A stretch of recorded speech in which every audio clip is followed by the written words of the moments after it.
Bonjour à tous, chers amis internautes. Aujourd'hui, on va de nouveau parler de la situation en République démocratique du Congo, traiter des sujets d'actualité, c'est notre mission. Et un des sujets qui est en vogue aujourd'hui en RDC, ce sont des tensions, et oui, des tensions entre les deux camps, le FCC et le CACH. Et vous savez que les deux sont allés dans une coalition. Et aujourd'hui, la tension est montée d'un cran. Pourquoi? Parce qu'il y a des invectives. Il y a également des bouts de phrases prononcés par un camp contre un autre. Et on va en parler avec Freddy Mulumba Kabouaï. Il est écrivain et politologue. Nous allons en parler. Mais déjà, le président de la République démocratique du Congo, Félix Antoine Tshisekedi, a parlé à partir de Paris où il se trouve.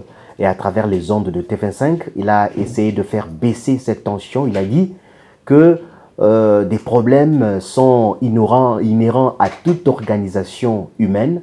Donc les tensions qui arrivent, n'est que normal. Il fallait s'y attendre, mais il appartient aux Congolais de pouvoir se surpasser, de pouvoir chercher la paix. Alors, question, Freddy Mulumba.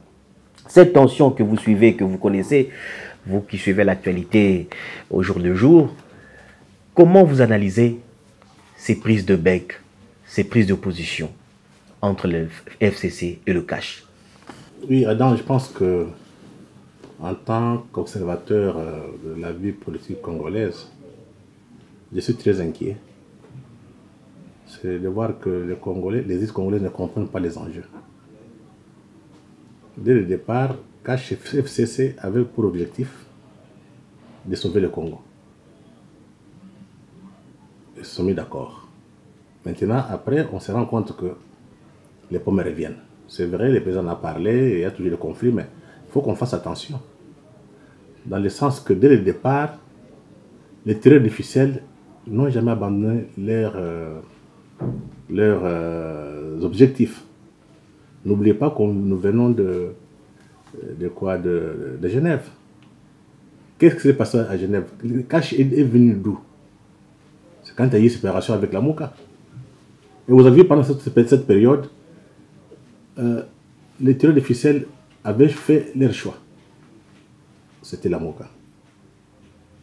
Maintenant, CACH a le pouvoir, vous avez le président Tshisekedi, vous avez le FCC avec majorité présidentielle, qui sont au Parlement.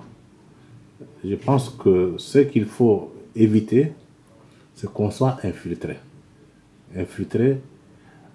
Parce que quand vous travaillez ou bien vous vivez avec les Occidentaux, ils ont toujours le calcul. Ils ont toujours ce qu'on peut appeler des plans. Vous avez plan A, plan B, plan C, jusqu'à ce qu'ils arrivent à atteindre leur objectif. Mais ce qui peut les empêcher, bien les arrêter, c'est créer un rapport de force. Ça signifie qu'au niveau des CACH, tout comme au niveau de FCC, il faut éviter que n'importe qui parle n'importe comment et n'importe quand.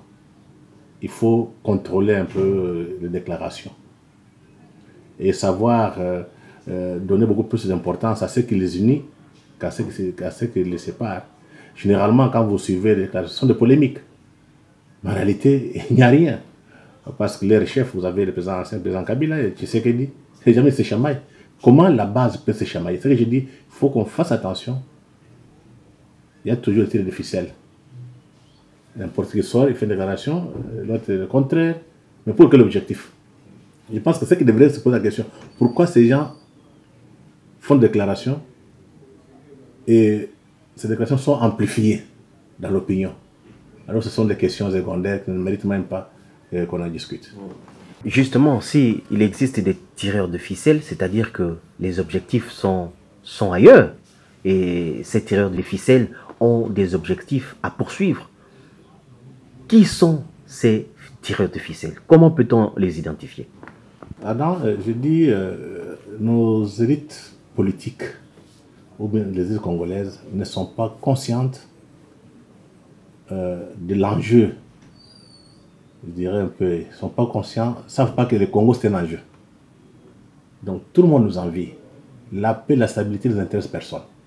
Les vendeurs d'armes, les pilleurs, parce que ça fait plus de 20 ans qu'on pille nos richesses. On a vu personne condamné, on a arrêté personne, on n'a condamné aucune société multinationale. On a tué des Congolais, personne n'en parle. Donc ces gens n'ont pas intérêt à ce qu'il y ait stabilité au Congo. Donc il faudrait que du côté de Cash et de la Mouka, qu'il y ait beaucoup plus de sagesse et de retenue. De savoir que ce qui se joue ici, ce n'est même pas Cash la Mouka, Cash FCC. Ce qui se joue ici, c'est l'avenir du pays. Nous faisons l'erreur, on va les perdre. Là, il faut tirer les leçons de l'histoire. Vous rappelez-vous les conflits entre Lumumba et Kasavubu? Quand Kasavubu a révoqué Lumumba a révoqué Kasavubu, il y a eu un désordre. Mais qui a pris le pouvoir? C'était ni Lumumba, ni Kasavubu, c'était Mobutu. Et les tireurs de ficelle étaient dans l'entourage et de Lumumba, et de Tshisekedi, et de Kasavubu. Mais j'ai trouvé normal. Quand les gens faisaient des déclarations, non, c'est normal, c'est qu'ils parlent. Non, il y a des gens qui sont derrière. Donc il faut à tout prix éviter la crise. Personne n'est gagnant. Par contre, c'est le Congo qui va perdre parce que, simple erreur, le pouvoir s'effondre à Kinshasa, le Congo implose. Donc c'est la balkanisation qu'il faut éviter. Si des caches et les FCC se sont mis ensemble pour sauver le Congo de la balkanisation, il faut qu'ils continuent à réfléchir, à discuter la politique sur les conflits. Mais il faut négocier, il faut trouver le compromis. Mais savoir aussi qu'il y a des coups qui peuvent venir de l'extérieur. Et comment les éviter? Ça signifie qu'il faut contrôler le langage des hommes politiques. Et quand il y a des problèmes, qu'on voit ça dans les médias congolais. Et qu'on appelle des gens qui maîtrisent les dossiers, qui peuvent expliquer qu'est-ce qui se passe et comment on peut résoudre. Les médias sont là pour donner des solutions et proposer des pistes de solutions. Mais les médias congolais sont là pour amplifier et faire des polémiques. Donc, et les journalistes et les hommes politiques, les gens n'ont pas encore compris que le Congo, c'est un enjeu. Comme on a un enjeu, il faudrait qu'on prenne conscience. Donc, on n'a pas d'autre choix. Mais justement, est-ce que vous pensez que les Congolais ont assez de maturité pour pouvoir reculer?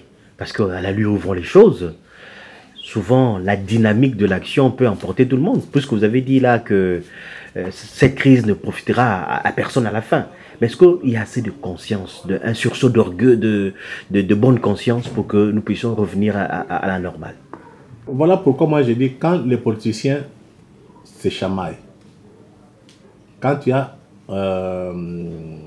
impasse, il faut qu'il y ait des hommes neutres, ce qu'on peut appeler intellectuels, de donner les directions, de montrer les voies à suivre.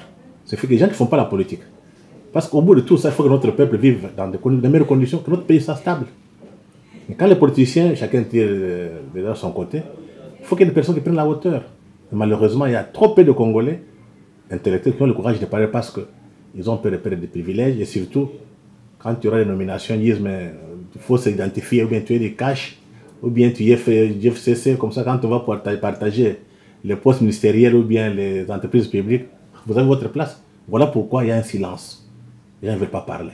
Mais il faut parler pour que les gens prennent conscience que ce qui se joue ici, ce n'est même pas le problème des individus. C'est la survie de la nation. Nous sommes dans un tournant historique. Et les peuples qui ne seront pas organisés vont payer.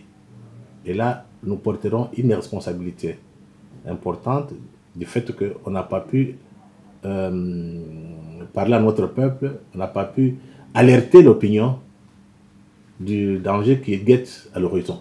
Donc, le danger à l'horizon, c'est la balkanisation du pays. Donc, on n'a pas intérêt à entretenir des polémiques, à entretenir des conflits.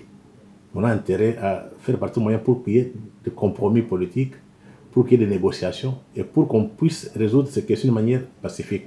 Ça va, c'est pour les biens de la nation et les biens de notre population. Monsieur Freddy Moulouma, nous vous remercions. Chers amis, le rendez-vous est pris au prochain numéro.